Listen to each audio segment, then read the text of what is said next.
I am on a mission. And my mission is to change the way that menopause is perceived and treated.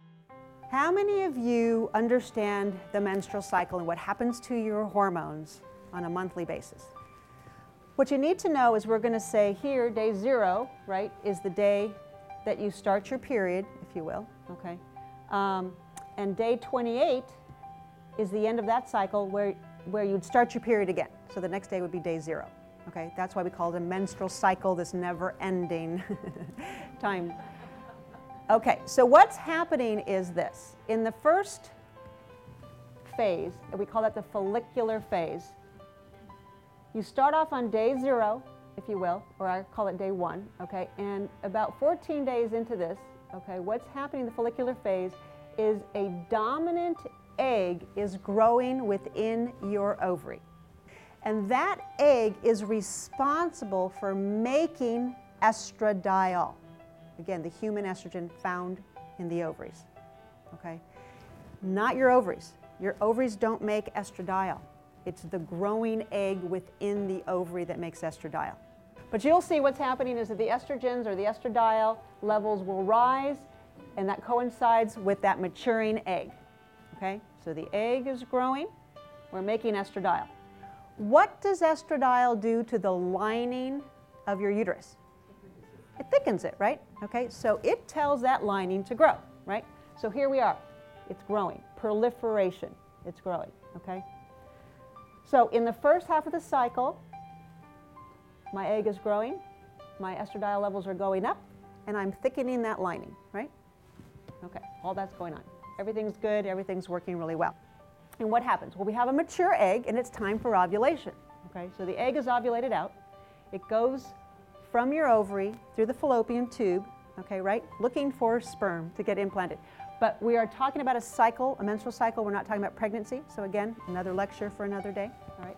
And instead, okay, what's going to happen is, see the cells, tissues that remain behind after the egg is ovulated out? And now this tissue becomes a progesterone-producing tissue, okay? The first half is all about estradiol, okay? The second half, we start introducing progesterone. So you can see that right here. See, this is progesterone in blue, staying low, okay, flat, okay? Then all of a sudden, this huge rise after ovulation of progesterone, right? This is the progesterone phase. And then you're going to note that estradiol comes down for a little bit, for a few days, and then it starts to rise again. It has a little second bump here, okay? That's because progesterone can be converted into estradiol in a pre-menopausal woman, not post-menopause, okay? A lot of people have thought they could just rub progesterone cream on and voila, that would make estradiol. That doesn't happen in post-menopause. Hormones are dependent on the health of your eggs.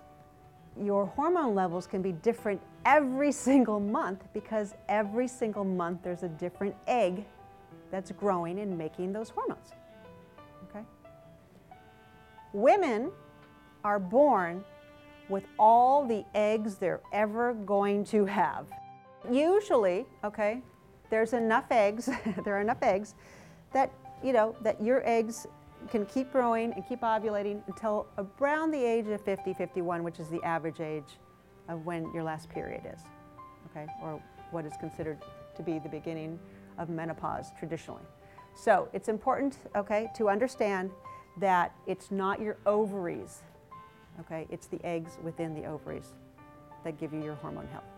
So if you damage your eggs from poor nutrition and lifestyle habits, okay, they're not coming back. The menopause is the permanent loss of your sex hormone system.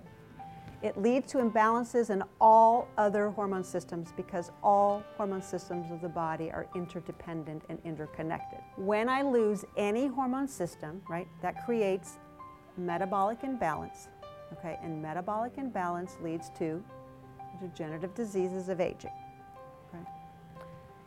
This is the reason to treat menopause, not the symptoms.